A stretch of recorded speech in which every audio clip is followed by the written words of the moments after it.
오늘 설교 제목을 한번 볼까요? 오늘 설교 제목은 조금 특이할 수 있는데요. 삶인 사라지게 하신 하나님. 그래서 이제 어떤 분들은 목사님 이게 잘못 인쇄가 된 것 같습니다. 살면 이렇게 해야 되는 거 아닙니까? 그래서 이게 원래 어떤 의미냐면요. 요새 하도 유명한 드라마 하나가 있죠. 폭삭 소가수다에 나오는 중간에 나오는 그 6화의 내용 중에 이게 나오죠. 살면 사라진다. 이게 제주도 사투리로 삶인 사라진다는 것이죠. 그 어렵고 힘든 시간도 살면 살게 된다는 것이죠. 자, 우리 옆에 분에게 한번 고백해 볼까요? 제주도 사투리로 삶인 사라진다 한번 해볼까요? 시작. 삶인 사라진다. 네, 살면 살게 된다는 의미죠. 해마다 2주간이 되면 저는 마음이 참 무겁습니다. 눈물이 많이 나죠. 세월호 참사가 일어난 지 벌써 11주년이 됐습니다. 여러분 11주기가 지났습니다. 우리 오늘 청소년들 입교 세례를 받았지만 이렇게 아름다운 우리 청소년들, 우리의 미래를 짊어질 청소년들이 하루아침에 바다에 그렇게 가라앉아서 목숨을 잃을 줄 누가 알았겠습니까? 저도 항상 2주간이 되면 마음도 많이 무거워지고 참 애통하는 마음을 금할 수가 없습니다. 그래서 어제 모임이 하나 있었죠. 잠깐 포스터를 한번 보실까요? 세월호 11주기 기억약속 시민대회가 열렸습니다. 그래서 기억하는 우리가 세상을 바꾼다입니다. 여러분 기억하고 행동을 할 때 세상을 바꿀 수 있다는 것이죠. 기억은 행동이 될 때 세상을 바꾼다는 것입니다. 여러분 성경을 읽어보면 기억이라는 단어가 얼마나 많이 나온지 모릅니다. 이스라엘 백성은 지금도 초막절을 지키죠. 왜 그렇습니까? 그 옛날 우리 선조들이 광야에서 출애굽하고 40년 광야 생활을 기념하면서 우리도 그 정신을 가지고 살아야겠다. 기억하고 행동하는 것이죠. 그래서 성경은 모든 것을 다 기억하게 합니다. 우리의 아픔, 우리의 제약, 우리의 실패, 실수. 그 속에서 하나님을 만나 회복되는 그 모든 과정을 기억하게 하고 행동하게 하는 것입니다. 그래서 여러분 기억은 행동이 될 때 세상을 바꾼다라는 이 문장은 정말 저는 명제라고 생각합니다. 중요한 문장이면서 우리가 기억해야 될 중요한 주제이죠. 기억하고 행동하면 세상을 바꿀 수 있습니다. 특별히 여러분 하나님 말씀을 기억하고 행동하심으로 여러분 자신을, 가정을, 이 사회를 바꾸어 나갈 수 있는 멋진 그리스도인들 되시기를 바랍니다. 제가 이제 요새 고민이 하나가 있습니다. 넷플릭스를 가입을 해볼까? 요새 조금 고민이 되는데요. 가입을 해야 될까요? 우리 성도님들 어떻게 생각하십니까? 제가 처음으로 고민을 해봤습니다. 넷플릭스에 가입을 해야 되나? 우리 중고등학생들, 목사님이 가입을 하는 게 낫겠습니까? 안 낫겠습니까? 저는 답이 있습니다. 가입을 하면 안 되겠다. 가입을 하면 또 목사님이 성경 공부를 안 하고 이렇게 드라마만 본다 또 그럴까봐. 그리고 또 너무 많은 걸 보다 보면 확실히 영이 흐려지는 느낌이 있습니다. 근데 이번에 나왔던 폭삭 소가수다는 정말 한번 보고 싶은 마음이 들었습니다. 여러분 폭삭 소가수다는 그 뜻이 무엇인지는 알고 계시죠? 뜻이 무엇입니까? 폭삭은 매우 몹시라는 뜻이고 소가수다는 수고했습니다 라는 뜻입니다. 세녀들이 잠수에서 여러 가지 해산물을 따왔을 때 서로를 격려하고 존중하는 의미로 폭삭 소가수다, 너무 고생했다, 수고했다라는 인사를 건넨다고 합니다. 상대방을 존중하고 배려하고 그 수고로움을 알아주는 것이죠. 자, 우리 옆에 분하고 한번 인사해 볼까요? 폭삭 소가수다 한번 해볼까요? 시작. 네. 발음을 잘못하시면 폭삭 늙었수다 이러면 안 됩니다. 폭삭 소가수다라고 해야 되는데. 근데 제가 이제 한 영상을 하나 보여주려고 합니다. 50초짜리인데요. 살면 사라진다가 여기서 나왔습니다. 제가 이제 이 장면을 보고 10몇 년 전에 실제로 이제 이런 비슷한 일을 겪으신 성도님이 한 분 계셨습니다. 군 제대하고 복학하기 전에 알바를 했던 아들이 있었는데 갑자기 병원에서 연락이 왔습니다. 애가 숨을 못 쉰다고. 급히 달려갔더니 그냥 그렇게 몇 시간을 애가 치료를 받다가 숨을 거뒀습니다. 그래서 이분이 새벽기도 때 나와서 기도를 하시면 여러분 사람이 얼마나 그 고통에 차면 저렇게 울 수가 있는가를 얼마 동안 계속 들었습니다. 얼마나 우러대는지. 근데 그 울음이 여러분 우리가 들었던 울음하고는 차원이 다릅니다. 존재 자체를 내걸고 너무나 통곡하고 아파하는데 주변의 모든 사람들이 그 울음을 들을 수가 없습니다. 너무 고통스러워서, 너무 슬퍼서. 아들을 잃었던 그 엄마의 한과 울음이 저런 것이구나를 제가 그때 처음으로 느꼈습니다. 드라마 내용이긴 하지만 50초입니다. 불을 한번 꺼주실까요? 우리가 한번 50초 동안 이 장면을 한번 잠깐 보도록 하겠습니다. 우리 아빠 구급차 좀 불러줘. 저 차를 안 불러줘. 그들의 하늘이 무너지던 날 처음으로 요새가 무너졌다.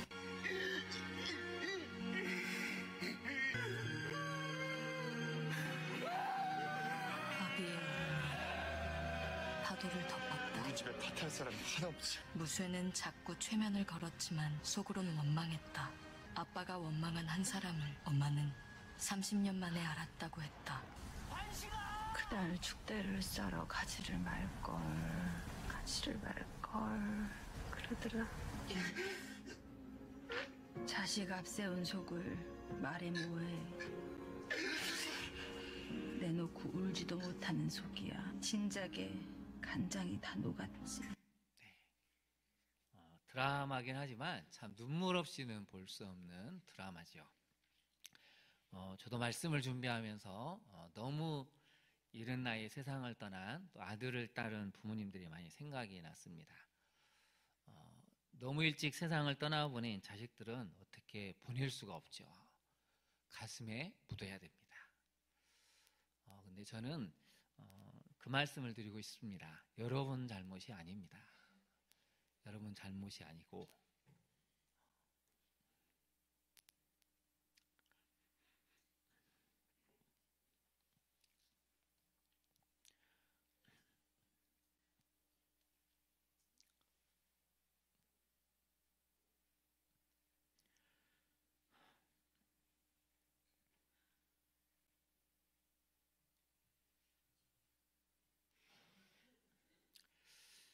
그래서 우리는 애통함에 대해서 많이 생각을 해야 됩니다.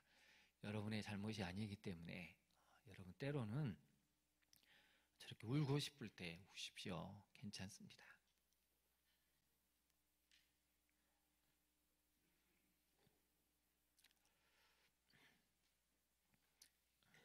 아파할 때 아파하시면 됩니다. 그게 어쩌면 오늘 본문이 들려주는 내용이 아닐까요? 히브리서 5장 7절을 한번 잠깐 보실까요? 우리 주님이 우셨을 때 이렇게 우셨다고 하죠. 심한 통곡과 눈물로 간구와 소원을 올렸다라고 합니다. 그래서 여러분 예배를 마치시면 정말 여러분 옆에 있는 성도님들을 안아주십시오. 너무 일찍 세상을 떠나보낸 아들과 딸이 있는 우리 성도님들을 안아주시고 여러분 잘못이 아니라고 위로해 주시면 좋겠습니다. 우리 5장 7절 말씀을 다시 한번 읽어볼까요? 그는 육체에 계실 때에 자기를 죽음에서 능히 구원하실 이에게 심한 통곡과 눈물로 간구와 소원을 올렸고 그의 경건하심으로 말미암아 들으심을 얻었느니라. 아멘. 그래서 로마서 12장 15절은 이렇게 표현을 합니다. 화면을 한번 띄워주실까요? 로마서 12장 15절은 이렇게 표현을 하는데요. 즐거워하는 자들과 함께 즐거워하고 우는 자들과 어떻게 하라고 되어 있습니까? 함께 울라는 것입니다. 기뻐하는 사람들과 함께 기뻐하고 우는 사람들과 함께 우십시오. 여러분 세월호 이 사건이 일어나고 나서 얼마나 많은 부모들이 통곡했습니까? 왜 배가 이렇게 점점 기울어져 가고 침몰해 가는데 왜 아무도 구하지 않았을까? 왜 구하려고 하는 사람들을 막았을까? 여전히 미스테리입니다. 진상을 밝혀달라고 단식하고 금식하는 부모들 앞에서 사람들이 그 앞에서 조롱하고 피자를 시키고 치킨을 먹으면서 얼마나 조롱을 했습니까? 인간이 아닌 모습을 보인 것이죠. 어쩌다 여러분 우리나라가 이렇게 슬퍼하는 사람들 앞에서 악을 행하고 비웃고 조롱하는 이런 부끄러움을 모르는 사회가 돼버렸습니까? 교회만큼은 성도만큼 오늘 말씀을 기억해야 됩니다. 우는 자들과 함께 울어줘라. 우는 자들과 함께 있어서 위로해 주라는 것이 우리 주님의 마음이고 우리 아버지 하나님의 마음입니다. 그래서 여러분 첫 번째 메시지를 한번 살펴볼까요? 첫 번째 메시지는 애통의 가치와 의미를 알고 그 복을 누리는 사람이 되어야 한다는 것입니다. 마태복음 5장 4절을 한번 보실까요? 애통하는 자는 뭐가 있다고 나와 있습니까? 복이 있다고 나와 있습니다. 여러분이 애통할 줄 아는 사람이라면 여러분은 이미 복이 있는 사람입니다. 그래서 여러분 옆에 있는 사람을 존중히 여기십시오. 함께 웃어줄 수 있고 울어줄 수 있는 사람이 있다는 것, 그건 내 인생의 복이기도 하고 그 사람의 복이기도 하죠. 여러분 특별히 믿는 성도들은 애통의 가치와 의미를 알아야 하는데요. 애통의 가치와 의미는 무엇입니까? 애통의 가치라는 것은 사람답다는 것입니다.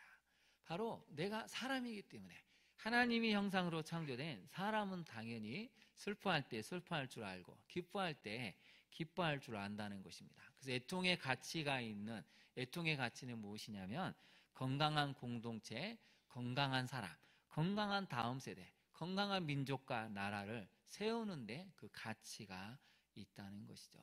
이 시대는 애통을 잃어버렸습니다. 점점 더 사람들 마음에 무관심과 냉랭함, 냉정함만이 있는 것 같습니다. 여러분 세월의 참사가 일어났을 때 실제로 어떤 고등학교 학생들이 그렇게 얘기했다고 하지 않습니까? 얘들아, 이런 사건이 일어나는데 우리가 아파해야 돼, 울어줘야 돼 했는데 상당수 학생들이 그랬다는 것이죠. 왜 우리가 울어야 돼요?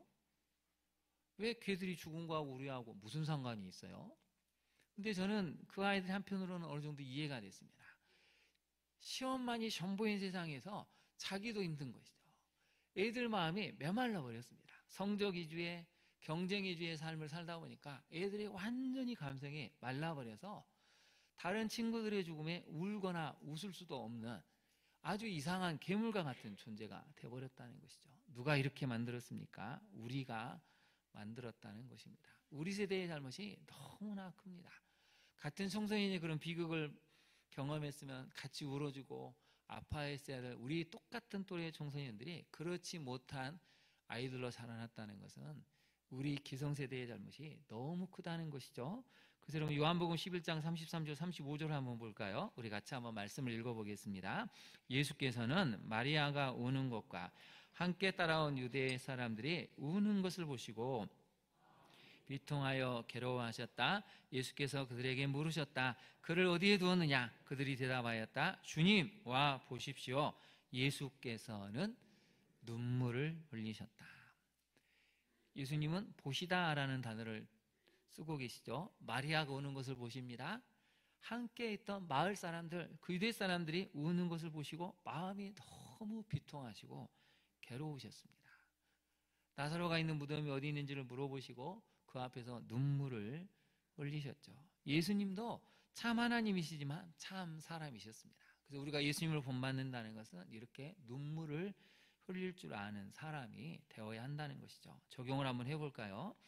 여러분 주보 가운데를 한번 펼쳐보이시죠? 하나님의 마음을 알아차리고 공감하는 영성을 갖고 있습니까? 거기다 한번 네모를 쳐보실까요? 공감하는 영성입니다. 여러분 우리가 하나님 앞에 거룩해질수록 사실은 어떤 사람이 되냐면 따스한 사람이 됩니다. 감정이 살아있는 사람이 됩니다. 저는 그걸 공감하는 영성이라고 표현하고 싶습니다. 공감할 줄 아는 사람이 되는 것이죠. 이 사람이 이렇게 아프구나, 이렇게 힘들어했구나, 같이 울어줄 수 있는 공감하는 영성, 이게 하나님이 기뻐하시는 경건의 모습이라는 것이죠. 두 번째로 우리가 해야 될 일이 있습니다. 나라와 민족의 재앙을 보고 처절히 애통해하고 있으니까 이 나라가 이렇게 분열과 갈등과 아픔에 있는 이 나라의 현실을 보면서 우리는 정말 주님처럼 눈물을 흘리고 애통하면서 간구하고 있는가를 봐야 한다는 것이죠.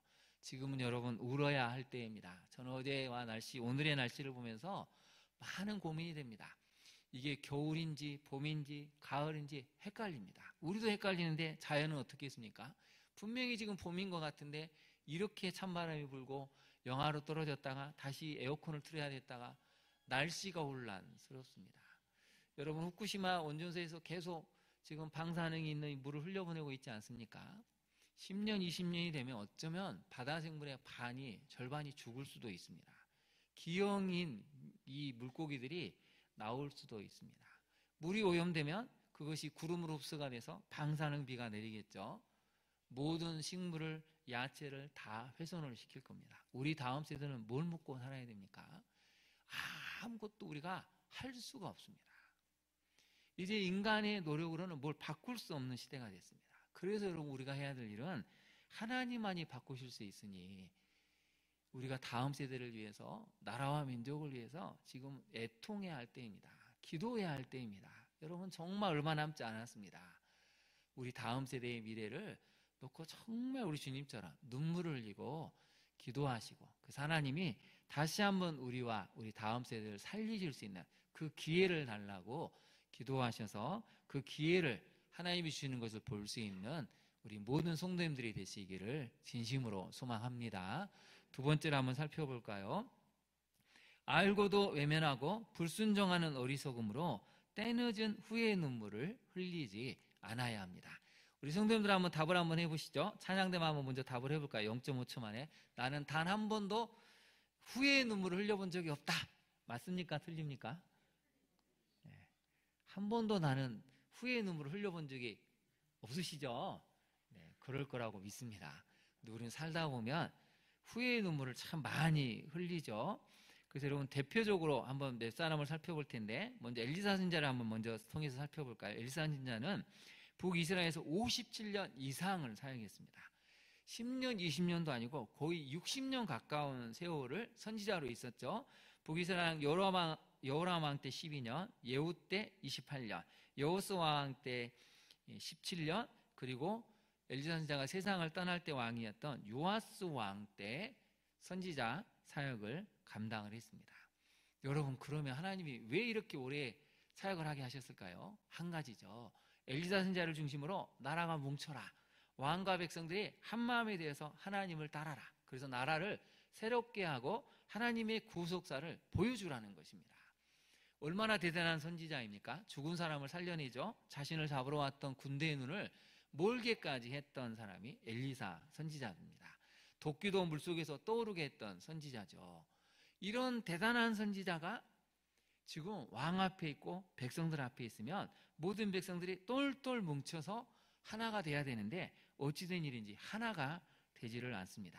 그리고 나서 언제 후회한지 아십니까? 말씀을 한번 볼까요? 열왕기하 13장 14절 말씀을 보면, 엘리사가 죽을 병이 들매 이스라엘 왕 요아스가 그에게로 내려와 자기의 얼굴에 눈물을 흘리며 이르되, 후회의 눈물을 흘리죠. 내 아버지여, 내 아버지여, 이스라엘의 병거와 마병이여, 내 아버지와 같은 분이 이제 세상을 떠나면 누가 우리나라를 보호해줍니까?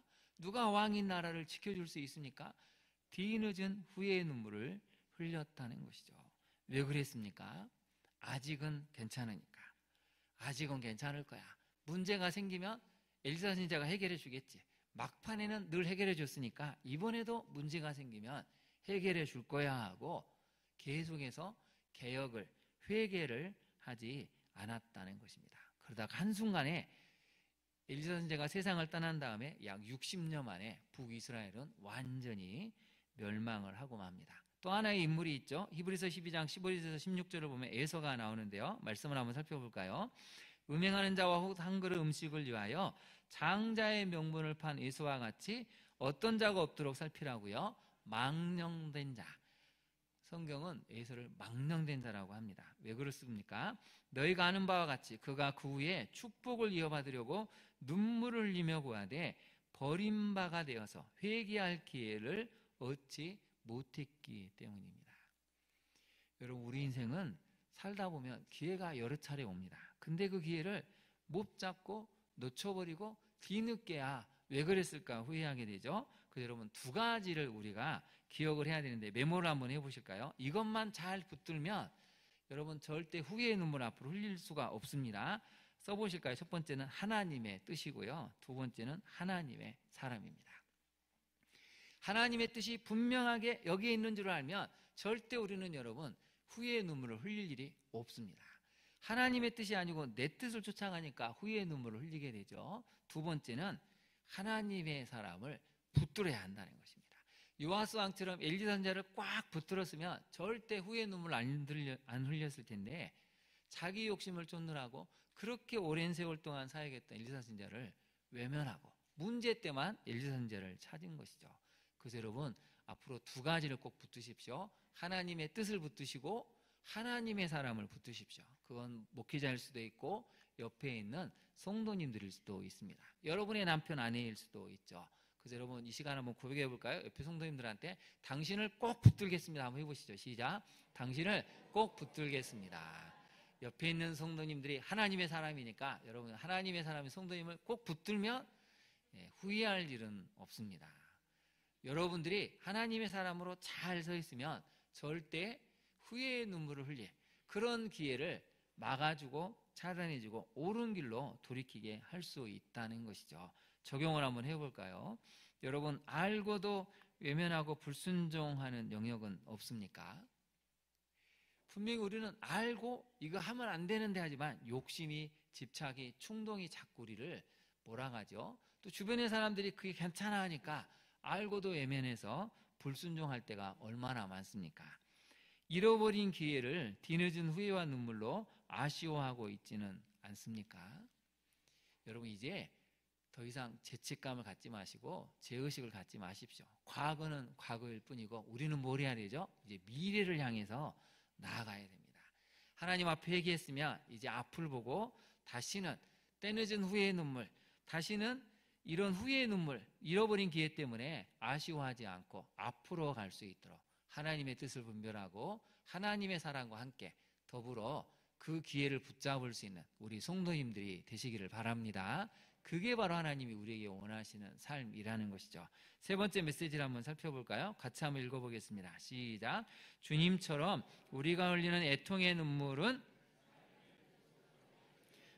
어디로 이어져야 된다고요? 삶의 구속사로 이어져야 한다는 것입니다. 히브리서로 다시 한번 가볼까요? 히브리서를 보시면 우리 주님은 어떻게 하셨습니까? 심한 통곡과 눈물을 흘리셨습니다. 여러분 아까 우리가 폭삭 소가수다의 그 박보검 씨가 연기한 봤지만 저렇게 처절하게 우는 것 이상으로 우리 주님도 통곡하셨고 눈물을 흘리셨다는 것이죠. 거기다 한번 네모를 쳐보실까요? 심한이라에다 한번 네모를 쳐보시죠. 그냥 통곡과 눈물도 아니고 심한, 정말 온 존재가 흔들리고 무너질 만큼의 그런 통곡과 눈물로 간구와 소원을 올렸다는 것이죠. 여러분 살다 보면 우리도 주님처럼 이렇게 통곡을 하고 눈물을 흘릴 때가 있습니다. 근데 그 결론은 무엇입니까? 우리 예수님이 간절히 기도하는 것은 아버지의 뜻을 이루는 것이었습니다. 근데 인간이 한계를 잊고 있다 보니까 이 고통, 십자가의 고통과 죽음이 너무 두렵게만 느껴져서 할 수만 있으면 이 잔을 지나가게 해달라고 기도하셨죠. 그러나 아버지의 뜻이라면 받아들이겠습니다. 이렇게 기도하셨습니다. 결론은 어떻게 됐죠? 7절 마지막을 보면 그의 경건하신 우리 주님의 간절한 기도, 그 속에 담겨진 의미를 아신 아버지 하나님이 들으셨다는 것입니다. 거기다 한번 네모를 쳐보실까요? 들으심이라는 단어가 나옵니다. 그래서 여러분 우리가 흘리는 애통의 눈물, 기도의 눈물은 하나님의 구속사로 이어지는데 그 전에 하나님이 들으셨다는 것이죠.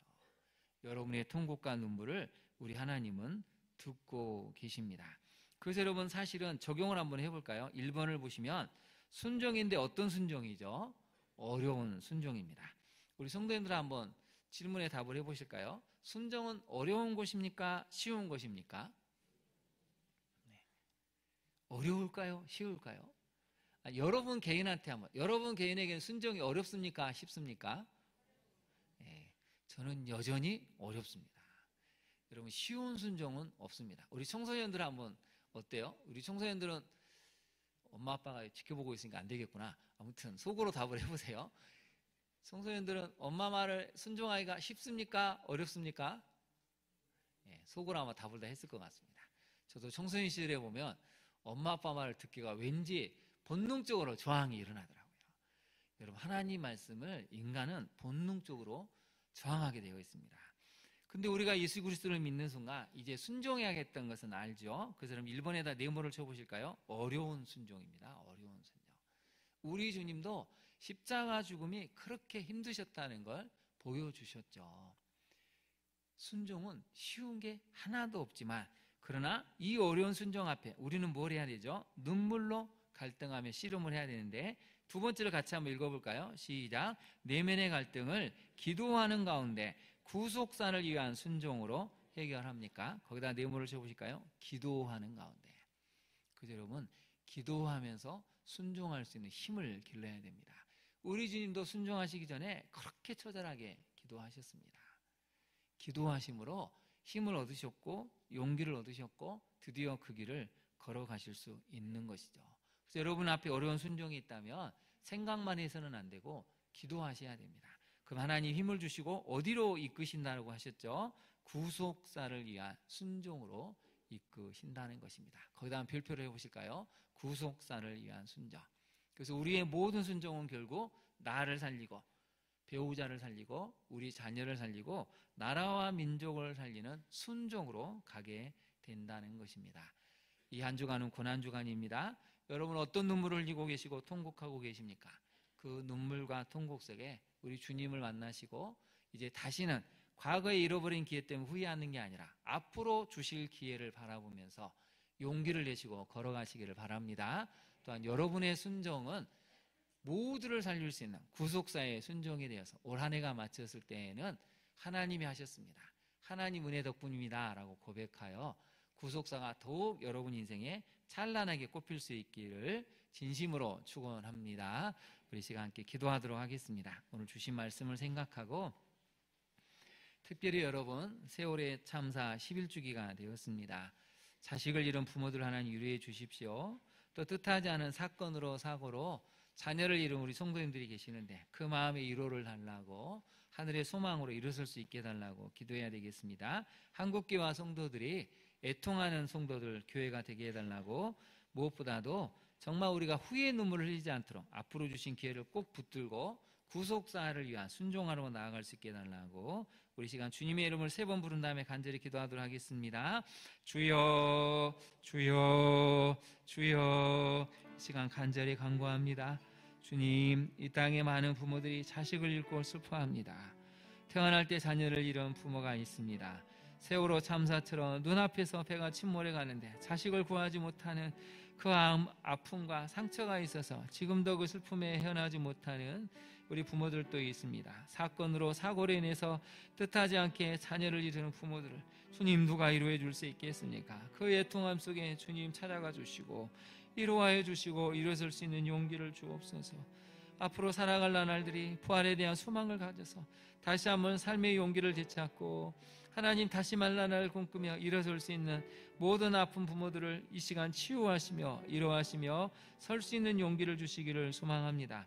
우리가 하나님 요아스 왕처럼 에서처럼 어리석어서 뒤늦은 후에 눈물을 흘리지 않게 하옵소서. 오늘부터 다시 주님의 손을 붙잡고 하나님의 뜻을 구하며 옆에 있는 하나님의 사랑과 함께 올바른 길에 들어서서 매일매일 주시는 기회를 붙잡아 모든 발걸음이 우리의 순종이 구속사를 위한 순종으로 열매 맺을 수 있도록 도와주옵소서. 모든 아파한 이들을 이루어 가시며 다시 한번 회복시킬 주님을 기억합니다. 우리에게 주실 기회를 꼭 붙들어 우리 자녀를 살리고 우리 가정을 살리고 이 땅 대한민국을 살릴 수 있는 우리 모두가 되게 하옵소서. 그렇게 하실 주님을 찬양하며 예수님 이름으로 기도합니다. 아멘.